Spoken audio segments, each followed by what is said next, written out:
Hi everyone, and welcome to day 3 of Author Nation. I'm here with the author Tony Lee, and it's been great to speak to Tony because there's someone I've wanted to have on the show for a long time. So thanks for joining, Tony. Oh, thank you for inviting me along.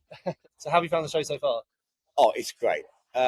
Anybody who is a want-to-be self-publishing author or anything like that, you have to come to events like this. Yeah. You don't have to. You can stay at home and write and publish, but you're missing out on so many things. Yeah. The talks are amazing. The conversations in the hallway are always incredible. Yeah. Somebody turned around to me and said in June in London, the self-publishing show, or whatever it's now called, when you go to the show and you see people going for the talks, you look around to see who's outside having meetings. Yeah. Because the people who are outside are the ones who don't need to do the talks, but they're still there. Yeah. And if you're a 7-figure author and you're still turning up, then you know there's something to gain. Yeah. It's about that serendipity, I think, of being in the right place at the right time. Oh, yeah. And, you're never going to get that anywhere else. Yeah, it's being with your peers and your tribes. And someone said to me, it's their Christmas party this year. Yeah. Because you don't get one if you're on your own. No, that's a really good point. Yeah. It is literally your party, and especially being in Las Vegas, you can have a good party. There's been a lot of people having their Christmas parties this week. So just before we came onto the show, we were having a really good conversation. I just wanted to kind of relay some of it, because talking about that serendipity thing. So you're obviously a very senior author. Lots of people here are just starting out, or there's lots of different levels here. But even you're, with all the books you've written, are finding problems. You're fixing problems by being here. This is the thing that I was saying to somebody the other day is I've been professionally writing for 38 years. Yeah. I'm 54 years old. I was 16 when I started.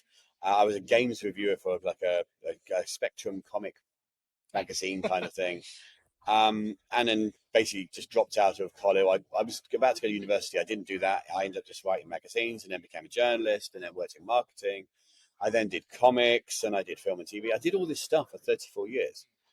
I've only been doing the novels for 4. Yeah. So although it's, I'm an elder statesman sort of writing, I'm not really, because there's still this element where I'm walking up to people who've been doing this since 2011. Yeah. And these guys have learned it to a fine art, and I'm still the new boy on the block. Yeah. And yes, I've had a bit of a meteoric upwards wise, but at the same time, a lot of that does come from the stuff I've done in the past. Yeah. So it does kind of play the way that goes through. Do you think so? Most of your success has come with the books, the most recent books you've had, and obviously the stuff you did before has built up to where it's come now. Or I think a mixture. Oh, I make more a month than I used to a year. Yeah. End of. And I was writing films and TV and comics and everything. Yeah. And now it's just a completely different world. Yeah. But I wouldn't have been doing this if I hadn't done all these years. Yeah. The running joke in comics is there's several writers I know, people like Paul Cornell, people like that. Paul Cornell got into comics and won the Rising Star, the Best New Star Award. And he'd been writing for 20 years. Yeah. And that's how I kind of feel with this. It's just like, I've been writing for 34 years before I started doing this. And everyone's going you're an overnight success. It's like, I'm really not. Yeah. But I trained a lot to be that overnight success. I did 34 years of preparing to be that overnight success. So I think it has helped. As a freelance writer for many years, I was full-time freelance in 2008. I was writing comics since 2004. Before that, I was working as a contracted person for various places. But all the things I'd learned over the years, the hustling, the trying to get work from editors, self-publishing comics, stuff like that, all of that is business. All of that is data. And coming into this, okay, so I'm going to say something I said in the talk, and it's relevant, I think, to what you're saying there. The thing that taught me the most from my history to now, there's a lot of people who think that they are a self-published writer. Yeah. And I'm a self-published author, and that's great because they are a writer who has self-published. Yeah. But my years of hustling and grinding and stuff like that showed me that no, you're not. The successful people here don't think of themselves as writers who self-publish. No. The people here who are successful class themselves as publishers who also write. Yeah. Because they now understand how the entire process works. And my years writing comics and doing the things like that, you're working with an artist, with a letterer, with a colorist, with an editor. You see the whole thing. So I think because I saw the whole thing, I learned very quickly that writing's exactly the same. But if you start as a writer and you're just on your own, you don't see the big picture until you come to a place like this and learn. Yeah. I mean, I think one of the main themes that keeps coming up on this podcast is people don't necessarily see their writing business as a business. They see it as just them writing, which, it's a passion. It's and fine. then it becomes a business. Yeah, you've got to think about it as a business, which is basically what this whole show's about. Yeah. So in your talk, let's go an overview of what your talk was. Yes. That's fine. So what was your talk about? So I was supposed to be here last year, but we had a death in the family, so I wasn't able to come along. Last year I was going to do a talk for Craig, which was about writing scenes. And it was a kind of maybe I'll do it, because I do a lot of talks about things like Chekhov's gun and writing characters and stuff like that. And mainly it's because I do these lectures for screenwriters and for comic writers and stuff like that. And then when Joe took over this and said, hey, would you like to come along to this? He said, would you do the same talk? And I said, I can, but it's a really difficult one to do, because a lot of these places, a lot of these panels and craft talks is someone going, hey, I'm an expert in this, and I will now show you how to do this. And when you walk out, you have learned how to do this. Telling someone how to write a scene is impossible, because scenes are completely different. Yeah. If you are a romance writer, your scene will be different to someone doing a World War II action adventure. The scenes are snappier, they're faster, it's more explosions. Yeah. So when I said to Joe, I said, look, I can't really do this talk the way it is, but I can do it as an overview to a whole load of other stuff. And he said, yeah, go for it. So it became more of the mindset of someone writing a scene, how you get yourself into a particular mindset, how the items that are needed in a scene can help you with that mindset. But it ended with like a checklist of 12 things that every scene should have. And if anybody in that audience does 3 of them in a scene, they're still doing better. And that was kind of where I was going with it, was basically, look, these are things that make your scene better, but at the same time, you don't have to use any of them. Your scene is still good. Yeah. Simple as that. So were you going through how to structure a scene? Was that the main point? Structuring a scene, things that you need to... little things like, for example, if you're going to have a scene, you need to work out your scene. There's 2 types of scene. There's scenes and sequels.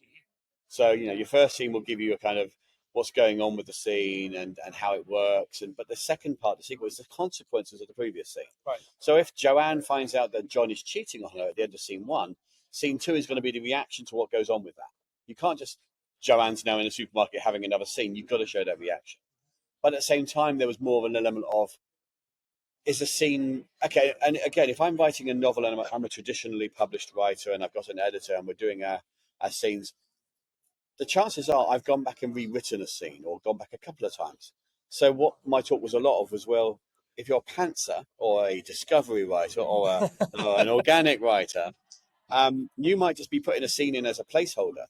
That's not wrong. There's no wrong side to this. There's no wrong way of doing a scene, because you might come back later on and use that scene to fill up a plot point that you didn't think of. And I've done it a dozen times where I've realized 50,000. I mean, part of my process is I will write an 80,000 word book, and I'll get to 50,000 words, and I will go back to page 1 and go through those first 50,000 words again, because I've just killed the murderer.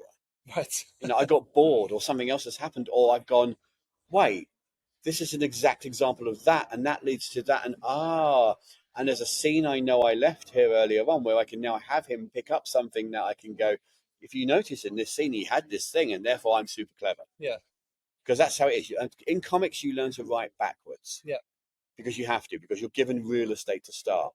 So as a writer of writing these sort of books, I'm writing backwards. Yeah. So I just get to the end, get to the thing, put the MacGuffin in. If you've got a scene where something has to happen, just make it happen. You can go back and make it prettier on the edit draft.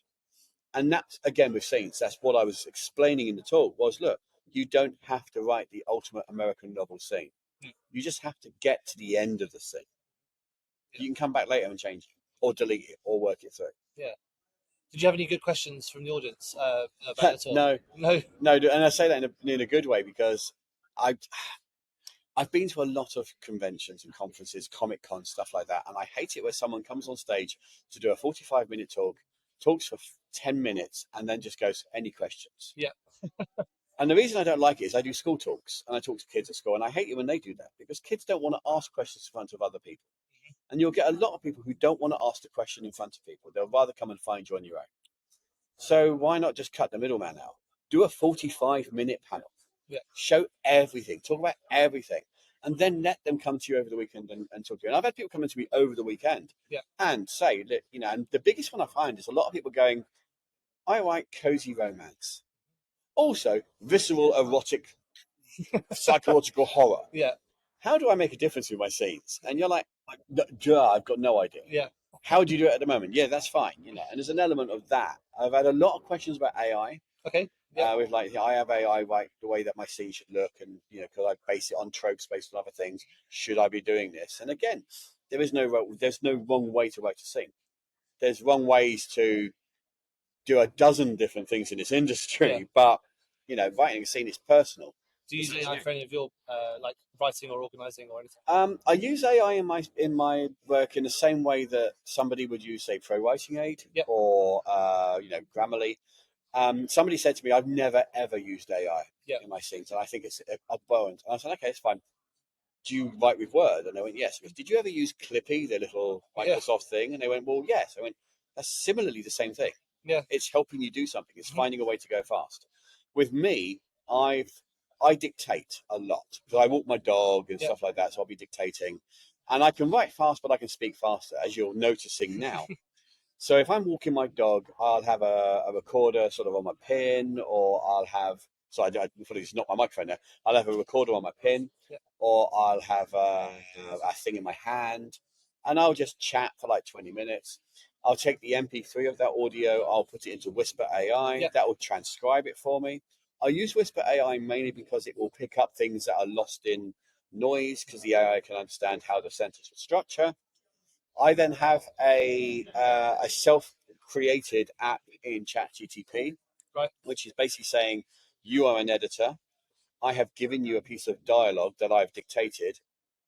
You understand how dictation works. You understand that sometimes there are duplicates. Sometimes I've said the wrong name. Sometimes I've stammered. Yeah. You know, I'm not going to be saying things like line break, speech mark, etc. So add those in. If you see shorthand versions of things like Mr., make full word, numbers, full words, stuff like that.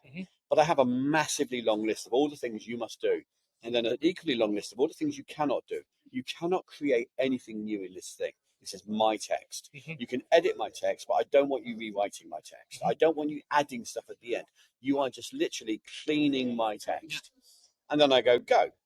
And then that text gets put in, it comes through, it's 80% okay. I then put that into Scrivener, and then I will edit it, and I will line edit it line by line.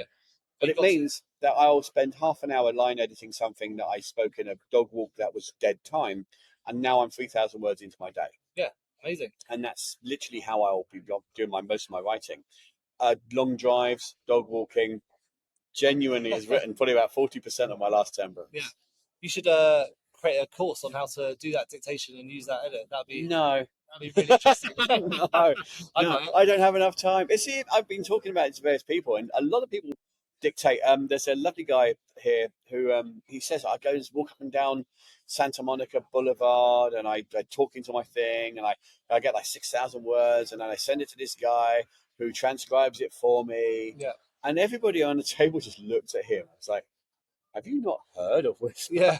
And they took one of his things and put it in, and he was just looking at it going, I've spent so much money. I don't want people having a go at me because I've told them something that they didn't realize they could do. Yeah. But also, I don't want them doing that. I want to be the fast person. They can be the slow people. Yeah. Then my books come out faster, and I sell more books. Yeah, definitely. But it is. I mean, AI is. I mean, Joanna Penn is a great proponent of AI, but she's had so much crap about it from people. And I come from comics, and I've seen the AI stuff. I mean, we were talking on the comic panel today. Myself and Rob Napton, who's the vice president of like Legendary Comics and stuff. I do a lot of Facebook ads, but I suffer because I can't use AI ads because I can't use AI image. But I work with artists, and that's I can't do that. But so many people here are like, nah, AI ads, bam, done, make millions. Great, I can't do that. So that's an area that I have to look at and play with that. With AI, I can't write the story with AI because I feel that's kind of, you're scraping, AI scrapes from other people. So I'm taking other people's work. But as an editor, I'm not taking the work because it's stuff I would be doing. I'm just saving myself an hour here or half an hour there, which over time gives me more time to then work on the next book. Yeah. And so therefore it gives me that chance to rapid release. Do you work with a developmental editor in any of your books, or do you just do it the method you just talked about? I do have a couple of developmental editors who I sit down at the start, who are basically fans of my books, who are fans of the genre. Weirdly, crime is 65-year-old women. It's the biggest demographic in that. So I will sit down with a lot of people who are fans of my book, and I have a Facebook page, a Facebook group, sorry, where when I'm talking about my next book, I will say things like, "Hey, I'm thinking about this. What kind of things would you like to see?" And I get a lot of back and forth on where the story should go. Crime is simple. There's a crime, they solve it. My audience has already told me they don't care about the crime. They just want something weird and a bit fun and basically banter with the cops. So I'm not like very much a very serious, detailed story. I'm more like the late Chris Fowler in his Peculiar Crimes Unit, more that kind of Midsummer Murders kind of thing. Yeah. And not cozy because there's bodies, but that kind of style. But then what I'll do is once I've got it worked out, I will then sit down and I will break it down, and I won't work out a full treatment, but I'll know where my path is. And then I'll start writing, and then 50,000 words in, I will be so far off the path, I'm having tea in a gingerbread house. And so I have to then rewrite it and come back to it. And then once it's done, it's not done. That's the vomit draft. That's the get it out, get it done, move it on. I will then revise it. I'll edit it. I will then do a pro writing aid draft just to see if I've got double times or if there's points I've used that too many times and stuff like that. Yeah. And then I'll send it to 2 editors. One is plot based, one is proof readings or line by line. They'll give me their notes. I redo the notes. I send it to 2 more editors. One is an expert in weaponry and guns. I do apologise. It's the aircon. It's killing me. Yeah, it's horrible, isn't it? One's an expert in weaponry, guns, that kind of thing. One is another expert in just picking the small things out. Then it gets redone again, and then I basically then send it. I set it in vellum. I send it to the beta readers, and then they send me their notes, and then it's ready to go. So I've gone through like about 5 levels before I've even sent it out there. So but for me that works because the plot editor sometimes will come back and go, "I don't get this." And then I realised that in the developmental stage, I didn't go far enough at this point. But that's good to know because then that means I can then come in and fix it now before anybody else is getting it. Yeah. I know writers who go, I write it, I do an edit pass, and then I upload it. Yeah. And then they don't understand why they're getting 3-star reviews. Right. Yeah. I've got 35 books out over 4 years. I have over 75,000 5-star ratings. Most of that is because I've sat down with editors. And even now, I still get people who send me emails going, "Hello, in this book, you said this one. Actually, I think you meant this." Right. And I immediately reply and go, "Thank you so much. I will fix this right now. Please become one of my beta readers." Yeah. Straight away. Join my team. I want you to tell me more about the things I've done wrong. Yeah. Because otherwise, I won't know. Yeah, that's a really good idea. Now, your books, the Jack Gatlin books. Jack Gatlin. Jack Gatlin. Jack Butlin's the footballer. Yes. The Jack Gatlin books. They're your first novels as opposed to comics. So when you were writing those, did you read any books or anything to learn how to write a novel compared to how you were writing before? So back in 2011, back 2008, I'd written a graphic novel for a company called AIT. And it was basically Oliver Twist, 12 years old. So it was What Happened Next, called Dodge and Twist. And it was basically, it was Ocean's 11 if written by Charles Dickens. Right. Something. And we were doing it as a comic, and I was at a New York Comic Con speaking to a couple of guys. And I mentioned I was doing it, and they said, "Oh, we'd love that." And I said, "Oh, it's already option." I found out later that one of the guys, a guy called Ahmet Zappa, had basically said, "I really like that idea." Yeah. And, and obviously was really fixated with the idea. Fast forward to 2011, I'm going to Los Angeles. I'm actually only in the airport. My agent contacts my manager contacts me and says, "Is this you?" And as Columbia have released a PR thing saying, Ahmet Zappa, who is the same person I've spoken to, has announced his new film, Dodge and Twist, which is Oliver Twist, 12 years old. Right. And I'm like, but my book is called Dodge and Twist. He's literally done the entire thing. Just copied it. So I had to do a big thing saying it's not me, blah, blah, blah. And I thought, I can't get this done. So I sat down and in the space of about a month, wrote it. And by this point, the graphic novel hadn't happened. The artist had stopped being an artist, which didn't help. But we had about 19 pages of art that had been online and an article, so I was able to prove it was something I'd done. Yeah. So I wrote the book, like literally in the space of about a month, and just uploaded it onto CreateSpace. Dumped it up there very quickly. I don't think I even adapted it properly. I just wrote it so it's there. And that book has stayed on there for like 10 years. Yeah. It was just in the background. I didn't do anything else with it. And as it was, and eventually, the next time I heard this, it was again in THR, and it was Ahmet Zappa, who's written this film called Dodge and Twist, not to be confused with Tony Lee's Dodge and Twist. So I was just like, yes, okay, screw you. And but that was my first time I ever wrote prose. I hated it because as a comic writer and as a screenplay writer, you don't do the description. Mm-hmm. You just get straight into the action. Yeah. And my wife is a prolific book reader. She eats books up. She thinks they're amazing. She did a dissertation on it and stuff like that. And the problem I had with it was, the books she read, I'd read them and think, I can never write this. I can never do this. So when I got to doing Jack Gatlin, and it was desperation that got me to Jack Gatlin, pandemic got to a point where nothing else was working and I needed to pivot because I was going crazy. I realized I can't be that person. So I just decided to write my books like screenplays. Right. And I looked back at how I did Dodge and Twist and went, I'm just going to do that. I'm just going to basically, every book that I know in my genre was there's a murder. Yeah. Mine have 3 or 4. Yeah. Half the cast die by the end of it. And I just kept bam, bam, bam. Here we go. Keep going. And that seemed to be the thing that made it work. Great. So you just use your previous experience. You need to. Oh, absolutely. 100%. Yeah.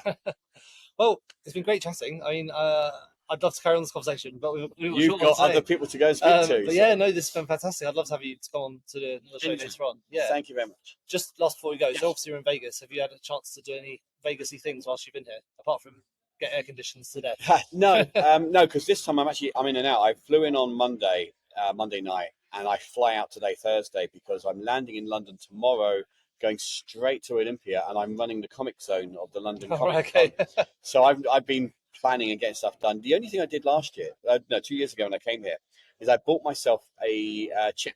Right. So it's basically bought myself a $25 chip from the store, because this is the place I realised it's time to bet on yourself. Yeah. And I've got that on my desk now, and a little acrylic thing to show that I bet on myself. And since I did that, I've beat the house as far as that's your lucky mascot. Yeah, absolutely. Brilliant. Well, thanks so much for coming on, and thank you. Soon. Thank you.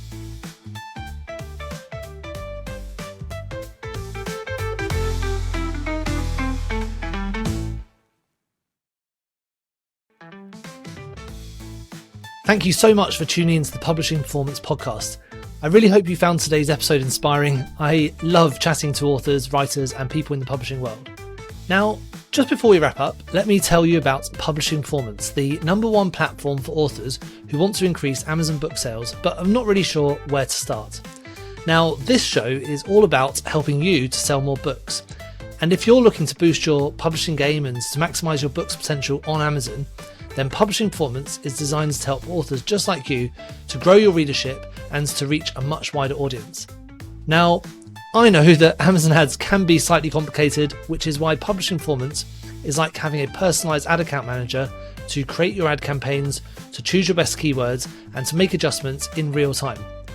Now, if you're investing in ads, you really want to make sure that your investment is being used effectively, and Publishing Performance does just that. It aims to make your budget go further, improve your organic rank, and target keywords more effectively. Just go to publishingperformance.com to get started with Amazon ads for just $1.